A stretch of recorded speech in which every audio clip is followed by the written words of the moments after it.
तो फिल्म की शुरुआत होती है इचा से, जो अपनी कहानी सुनाती है और बताती है कि उसे हर रात एक ही ख्वाब आता है, जिसमें वो एक बड़े से घर में एक बहुत ही हैंडसम आदमी को देखती है जो हर रोज उसके करीब आता है। आज भी इचा जब ये ख्वाब देख रही थी तो हमने देखा कि रियल लाइफ में भी उसके पास एक डीमन था और इस बात से साफ जाहिर था कि इचा के ऊपर एक डीमन का कब्जा है। खैर, रात में इचा की जब आंख खुलती है उसके हस्बैंड के घर आने पर, तो उसे काफी अच्छा लग रहा था, लेकिन उसे गुस्सा भी आ रहा था कि रोज रोज उसके हस्बैंड बहुत देर से घर आने लगा था। इचा अपने हस्बैंड को हर चीज सही जगह पर रखने को कहती है और वो रखता भी है, लेकिन हम देखते हैं कि एक डिमोनिक हाथ उन सारी चीजों को इधर उधर फेंक देता है जिससे इचा को गुस्सा आ जाए।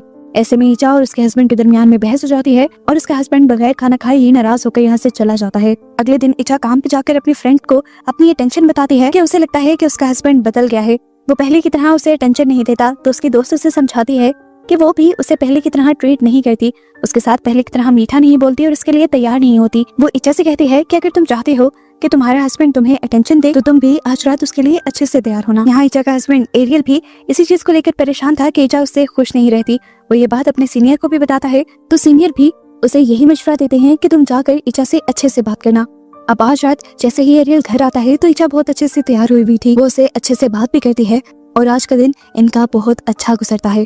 इचा जैसा चाहती थी कि एरियल उसे प्यार करे, एरियल उसे प्यार भी करता है, लेकिन इसी दौरान हम उन दोनों के साथ उस डीमन को भी देख पाते हैं। खैर, इचा सो जाती है और ख्वाब में उसे दोबारा वही हैंडसम आदमी नजर आता है और आज वो हैंडसम आदमी गुस्से में था। वो इचा से कहता है कि तुम मेरी कैद से बाहर नहीं जा सकती। ये सुनते ही डर कर इचा की आंख खुल जाती है। ख्वाब में उस आदमी ने उसके पेट पे एक फूल भी रखा था। इचा जब डर कर उठी तो उसने देखा वो फूल उसके बेड पे पड़ा हुआ था और अब यहाँ पर उसके हस्बैंड यानी एरियल नहीं था। इचा जब नीचे गई तो एरियल ने उसके लिए ब्रेकफास्ट बनाया हुआ था। ये दोनों एक दूसरे से अपनी पुरानी गलतियों की माफी मांगकर एक नई जिंदगी की शुरुआत करने का डिसाइड करते हैं।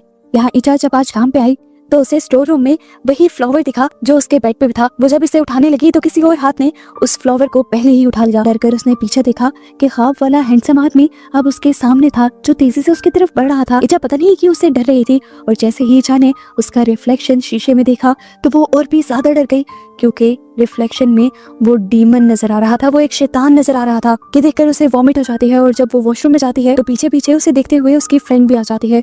इचा उसे बात किए बगैर यहाँ से चली गई और उसकी फ्रेंड उसकी वॉमिट को देखकर बहुत ज्यादा परेशान हो गई, क्योंकि उस वॉमिट में खून और बहुत सारे वॉर्म्स यानी कीड़े थे। शाम में इचा अपनी बहन से मिलती है, जिनकी बातों से हमें पता चलता है कि इचा को बच्चे बहुत पसंद है, लेकिन हेल्दी होने के बावजूद उनके पास अभी तक एक भी बच्चा नहीं था और डॉक्टर्स उन्हें कुछ दवाइयां भी दे रहे थे। वो अब एरियल को अपनी मेडिसिन लाने को कहती है और इचा का मैसेज मिलते ही उसे अपनी इस खाली बिल्डिंग में इचा दिखाई देती है।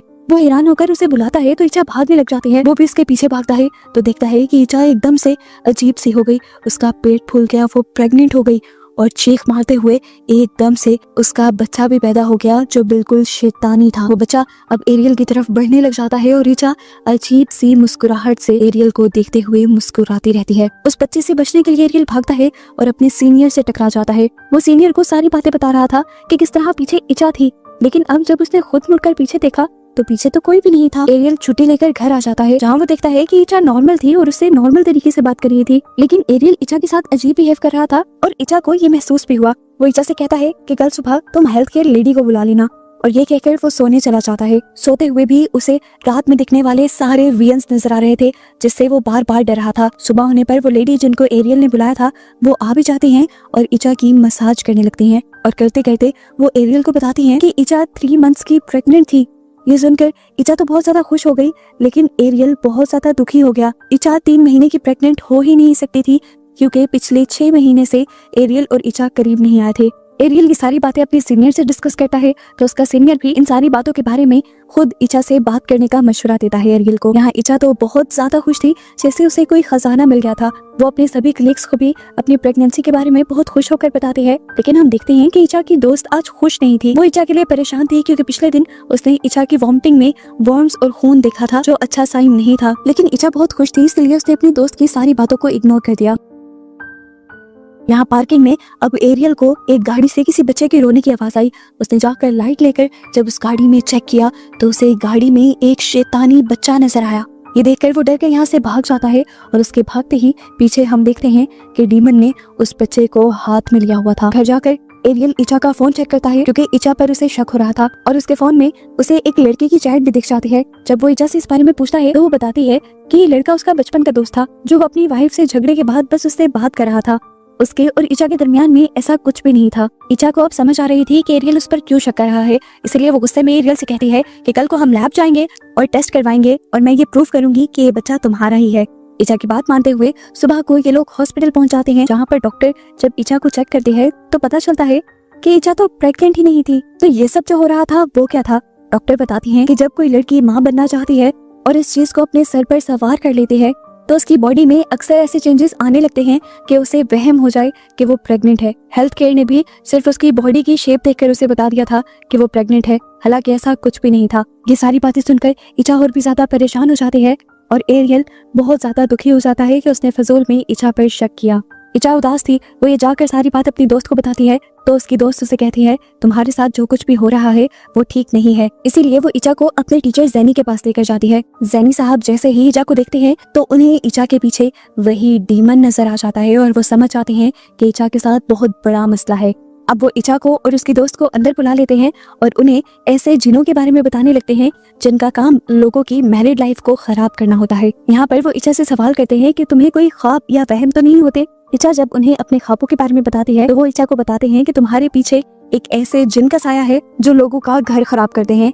इचा अब अपनी प्रेगनेंसी वाली बात भी जैनी साहब को बताती है तो जैनी साहब कहते हैं कि तुम प्रेग्नेंट नहीं हो इचा, और ये सुनकर वो और भी ज्यादा गुस्से में आ जाती है।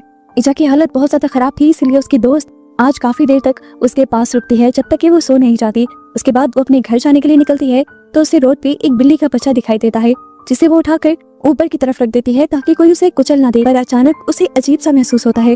वो पीछे मुड़कर जब देखती है तो यहाँ पे वही जिन था जिससे इचा को बचाने के लिए वो इचा को जैनी साहब के पास लेकर गई थी। इसीलिए वो जिन बहुत ज्यादा गुस्से में आया हुआ था और वो इचा की दोस्त के ऊपर हमला करके उसे मार देता है। ये सब कुछ इचा अपने ख्वाब में भी देख पाती है और डर कर उठ जाती है। उसे बाहर से शोर भी सुनाई दे रहा था। डरते हुए जब वो बाहर गई तो उसकी दोस्त बिल्कुल वैसी ही मरी पड़ी थी जैसे उसने अपने ख्वाब में देखा था। अपनी दोस्त की मौत ने इचा को तोड़ दिया था। इचा को ये भी गिल्ट होने लगा था कि उसकी दोस्त की मौत उसकी वजह से हुई है। एरियल जब घर आता है तो इचा को बुरी तरह रोता हुआ पाता है। इचा जैसे ही सारी बात एरियल को बताती है तो एरियल को भी बहुत ज्यादा दुख होता है। अब रोते रोते ही एकदम से इचा का पेट इतना ज्यादा फूल जाता है जैसे वो प्रेग्नेंट हो गई हो। ये देखकर वो दोनों परेशान हो जाते हैं। खैर अगली सुबह इचा एरियल को अपने उन ख्वाबों के बारे में बताती है जो उसे रोज आया करते थे और जिनके बारे में जैनी साहब ने कहा था कि ये जिन के दिखाए जाने वाले ख्वाब हैं। अब एरियल को यही बेहतर लगता है कि वो इचा को लेकर जैनी साहब के पास जाए। जैनी साहब देख रहे थे कि इचा और एरियल कितनी मुसीबत में है, इसीलिए वो उनकी मदद करने को मान जाते हैं और यहाँ पर इचा का एग्जॉर्सिज्म स्टार्ट होता है, यानी डीमन से छुटकारा पाने का उसका प्रोसेस शुरू कर दिया जाता है। लेकिन ये डीमन बहुत ज्यादा ताकतवर था। एग्जॉर्सिज्म के दौरान ही वो इचा की बॉडी के अंदर आ जाता है और इन सब को भयानक आवाज में बताता है कि वो इस डीमन को इचा से दूर नहीं कर सकते क्योंकि एक दूसरे डायमेंशन में, एक दूसरी दुनिया में इचा ने इस डीमन से शादी की हुई थी। जिसके बाद वो डीमन इचा की बॉडी से निकल जाता है और इस टाइम इचा को बहुत ज्यादा दर्द होता है। जैनी साहब एरियल को बताते हैं कि ये जिन ऐसे ही कपल्स की लाइफ खराब करता है और इससे छुटकारा पाना बहुत ज्यादा जरूरी है। जिससे छुटकारा पाने के लिए ये उन्हें कुछ वर्स बताते हैं जो इन्हें रोज पढ़नी थी। ये लोग 14 दिन तक उस वर्स को पढ़ते रहते हैं और सच में इनकी लाइफ पहले से बहुत ज्यादा नॉर्मल हो जाती है और इन वर्ड्स के पढ़ने से उसे वो ख्वाब आना भी बंद हो गए थे। लेकिन एक दिन एरियल इचा को बताता है कि उसे एक काम के सिलसिले में बाहर जाना पड़ेगा। हालांकि वो इचा को ऐसी हालत में छोड़कर जाना नहीं चाहता था, लेकिन दूसरे शहर जाने से उसे बहुत ज्यादा पैसे मिलने वाले थे जिससे उनकी फाइनेंशियल सारी प्रॉब्लम्स सॉल्व हो जाती। इचा एरियल से कहते हैं तुम्हें जाना चाहिए, मैं अपना ख्याल खुद रख लूंगी। अपने हस्बैंड के जाने के बाद रात में इचा वही वर्ड्स पढ़कर सो जाती है। लेकिन आज हम उसके घर को अजीब देखते हैं, यानी वो जिन वापिस आ चुका था और एरियल के इचा से दूर जाने का वो फायदा उठाने वाला था। इचा सुबह जब काम पे गई तो उसके सभी एम्प्लॉयज की आंखें तब्दील हो गईं। वो डरावने अंदाज में इचा की तरफ बढ़ने लगी और सभी अजीब आवाजों में ये कहने लगी कि इचा तुम मुझे छोड़कर नहीं जा सकती। इन सारी चीजों से इचा बहुत ज्यादा डर जाती है और रात में अपनी बहन को घर बुला लेती है। ये सारी बातें इचा ने अब एरियल को भी कॉल पे बता दी थी कि उसके साथ ये सब हुआ था।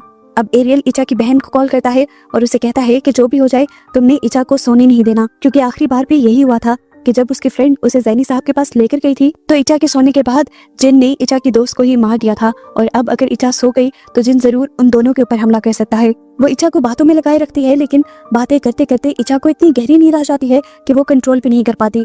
उसकी बहन उसे बहुत जोर जोर से हिलाकर भी उठाने की कोशिश करती है। इचा जब नहीं उठती तो एकदम से जिन इचा की बहन के ऊपर हमला कर देता है। वो पहले उसके कंधे पे हाथ लगाता है और फिर उसे उठाकर बेड से नीचे फेंक देता है। इचा की बहन डरकर कमरे से बाहर आ जाती है तो कोई ना दिखने वाली पावर उसे उठाकर दीवार पे फेंक के मारती है और इचा की बहन वहीं पर बेहोश हो जाती है।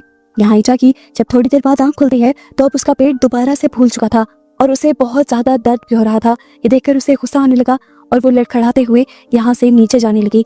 उसने सीढ़ियों के पास बैठी अपनी बहन को भी नहीं देखा जो इस टाइम बेहोश थी। इचा एक हैंगर लेकर अपने अंदर से उस बच्चे को निकालने की कोशिश करती है, लेकिन नाकाम हो जाती है। जब तक एरियल यहाँ पहुंचता है तो इचा की हालत बहुत ज्यादा खराब थी। वो इचा की बहन को होश दिलवाता है और फिर उसके साथ इचा को लेकर फौरन जैनी साहब के घर जाता है, जहाँ पर जैनी साहब बहुत सारे और लोगों को भी बुलाते हैं और यहाँ पर इचा का एक्सॉर्सिज्म शुरू कर दिया जाता है।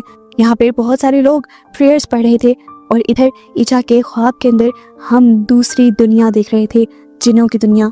उस जिन की दुनिया में भी इन सब लोगों की पढ़ी हुई प्रेयर्स उसे सुनाई दे रही थी और वो प्रेयर्स के साथ जाना चाहती थी, उस दुनिया से निकलना चाहती थी। लेकिन यहाँ पर वो जिन आकर उससे कहता है कि तुम मेरी दुनिया से नहीं जा सकती। इचा उससे डरकर इधर उधर भागने लग जाती है और उसके भागने से उस जिन को गुस्सा आ जाता है और वो एकदम से इचा के पास आकर उसे पीछे से जकड़ लेता है। जैसे ही वो जिनों की दुनिया में उसे जकड़ता है तो यहाँ असली दुनिया में इचा बुरी तरह पोसेस होकर बेड से ही उठ जाती है और उसका बेड भी हवा में उठ जाता है। उसकी आंखें भी शैतानी हो गई थी और वो जिनों की तरह ही हंस रही थी। ये लोग अब अपनी प्रेयर्स को और भी ज्यादा जोर जोर से पढ़ने लग गए थे, जिससे उस जिन को भी बहुत ज्यादा दर्द हो रहा था। वो जिन आकर जैनी साहब को भी डराने की कोशिश करता है, लेकिन जैनी साहब डरते नहीं। ऐसे में उस जिन को भी अब तकलीफ होने लग जाती है और वो अपना कंट्रोल इचा के ऊपर कम कर देता है। इचा का बेड और इचा जैसे ही जमीन पे आते हैं तो एरियल उसके कानों में वही वर्स पढ़ना शुरू कर देता है और इस तरह इचा अपने ख्वाब में देखती है कि एरियल उससे कह रहा है कि मुझे तुम्हारी जरूरत है, तुम मेरी दुनिया में वापस आ जाओ। और इधर जिनों की दुनिया में इचा अपना पूरा जोर लगा देती है उस जिन से अपनी जान छुड़ाने के लिए। जिनों की दुनिया में उसे इन सब लोगों की पढ़ी हुई प्रेयर्स अभी भी सुनाई दे रही थी, जिन्हें वो जिन की दुनिया में जब खुद भी पढ़ने लग जाती है तो उस जिन की दुनिया तबाह होने लग जाती है। और यहाँ असली दुनिया में हम देखते हैं कि इचा का पोजेशन टूट जाता है और फाइनली जैनी साहब का एक्सॉर्सिज्म काम कर जाता है और इचा उस जिन से आजाद हो जाती है। इचा अब उस जिन की कैद से पूरी तरह आजाद थी। एरियल और उसकी बहन ये देखकर बहुत ज्यादा खुश हुए थे। कहानी के एंड पर हमें 6 साल बाद का वक्त दिखाया जाता है, जहां अब इचा के 2 बच्चे भी हो चुके थे और इनकी जिंदगी अब नॉर्मल थी। हम देखते हैं कि इचा के बच्चे जब बाहर खेल रहे थे तो इचा की बहन उन बच्चों को बाहर से लेने के लिए जाती है और हम घर के बाहर उसी शैतान को देखते हैं जो इस टाइम इंसानी शक्ल में था और इचा की बहन को वो काफी अजीब लग रहा था। ये बताया जा रहा है कि वो जिन अब इचा के ऊपर पूरी तरह से तो कब्जा नहीं कर पा रहा, लेकिन उससे ज्यादा दूर नहीं गया। मूवी के एंड पर हमें वो असली लड़की भी दिखा दी जाती है जिसके ऊपर ये मूवी बनाई गई थी। कि ये मूवी एक सच्ची कहानी है और उस लड़की का ही इंटरव्यू दिखाते हुए ये मूवी यहाँ खत्म हो जाती है।